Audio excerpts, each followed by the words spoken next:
Here we are at the Gwangju National Museum in our gallery called The Undead from Four Directions. This is the chapter of our Biennale exhibition that works with aspects of death, aspects of mourning, reparation of spirit, objects, and our relationship to death, which became even more relevant, of course, after the year of pandemic, but it was actually a chapter that we've envisioned from the outset onwards.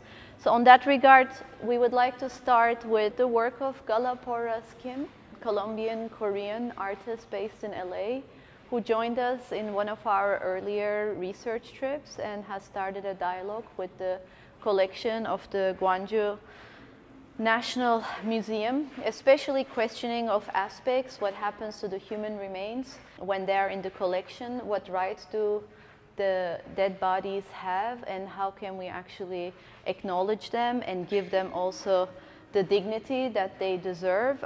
So she embarked on a collaboration and engaged a technique called acromancy, through which she visualized through spiritual technologies and spiritual means, where the human remains that we have engaged from 1st century before Christ might be asking for in terms of their rights today and in terms of their visibility and legacy in the collection.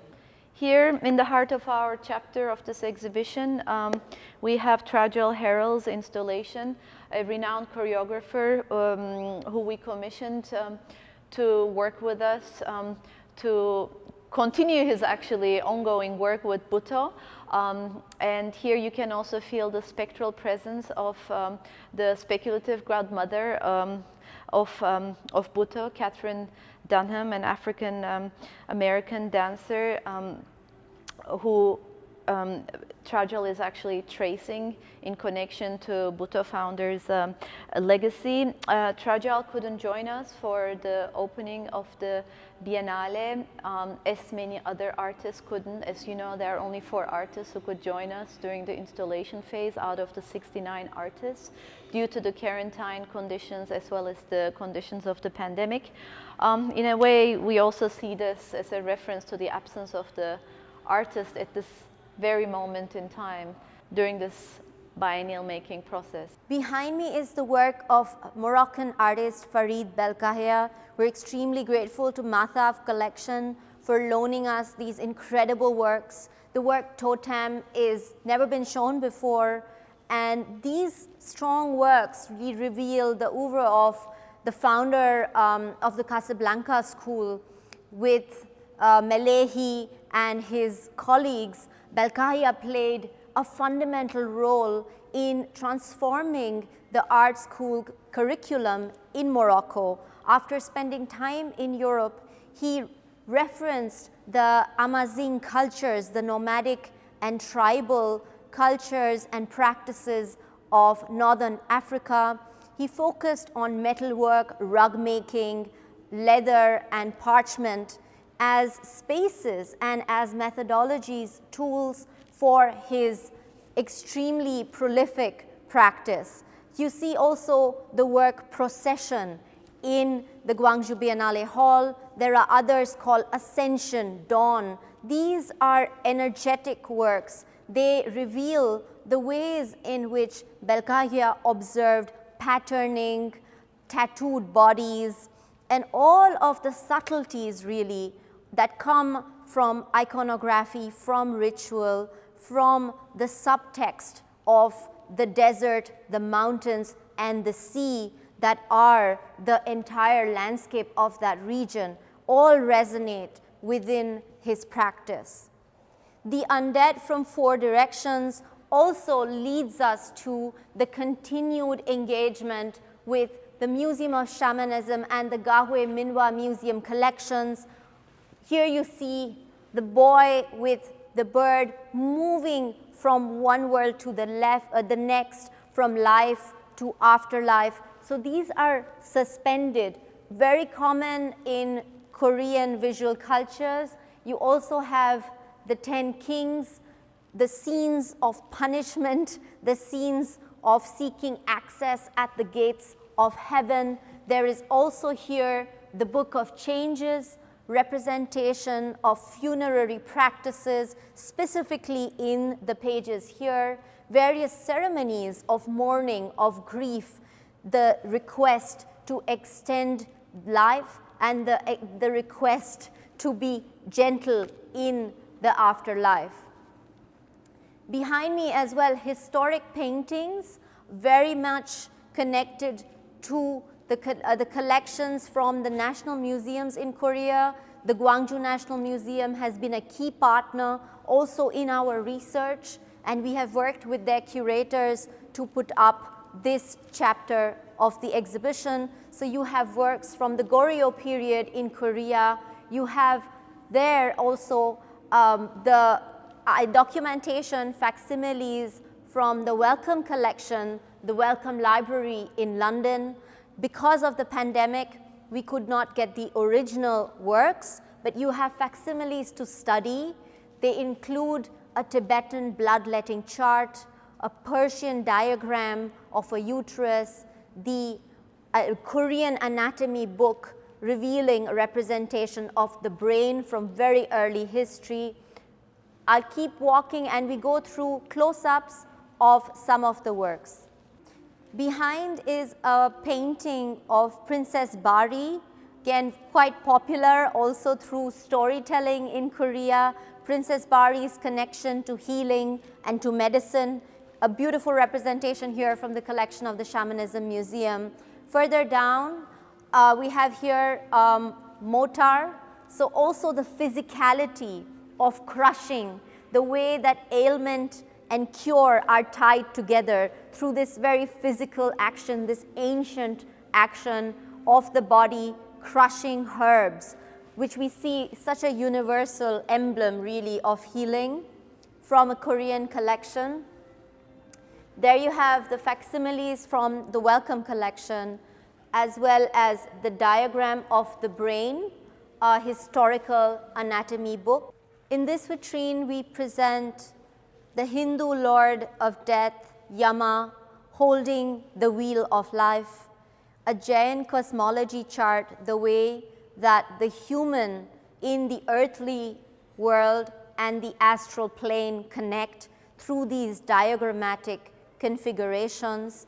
You also have Korean celadon urns, so once again connecting to funerary processes, to the afterlife, to ideas of the body transitioning from one gate of life and entering the next realm through these representations. One of the key works as well in the Undead from Four Directions is the work of Theo Eshetu, pioneering filmmaker and video artist, working really through the 80s and inventing various kaleidoscopic animistic ways of using video as a medium.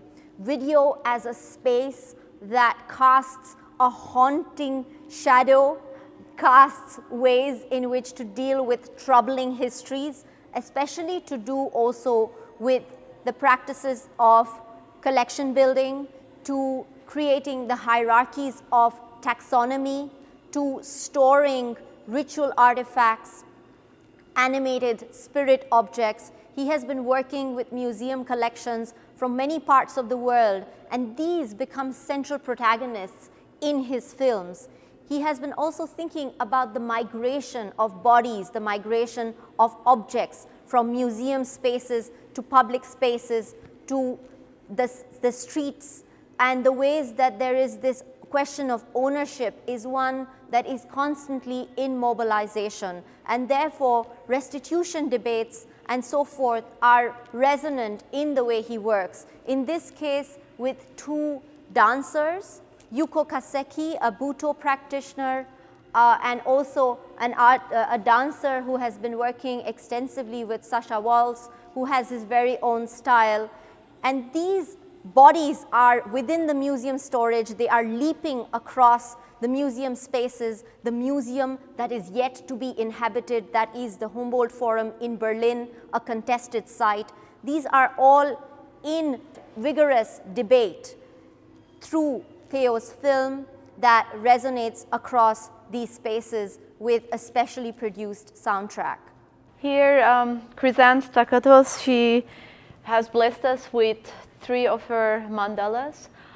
She's been engaged with Tibetan Buddhism for more than several decades now, and having also been so close to the members of General Idea, where she lost 2 of the members to the pandemic of AIDS. She's also very attuned and close to the notions of death as well. So it was an honor for us to be able to work with her as part of our exhibition chapter at the Gwangju National Museum. Her mandalas are situated at the entrance and have been laid throughout the week, minute by minute, with intention by the student interns that we collaborated with. And this is a way for us also to integrate the notion of death into our lives, as it is the case with many cultures across Asia, and claim it a bit more back to our existing earthly life. There's a lot of references, of course, to impermanence and vulnerability and fragility as well in her mandalas. There was just a dialogue with the artist and Tibetan Buddhist nun Jetsumna Tenzin Palmo, who talked about the ancestral path, letting go of those who have passed on, the question of health and anxiety as it is so present today. The unfolding of the Rose Mandala will take place from today onwards all the way until the closing of the Gwangju Biennale.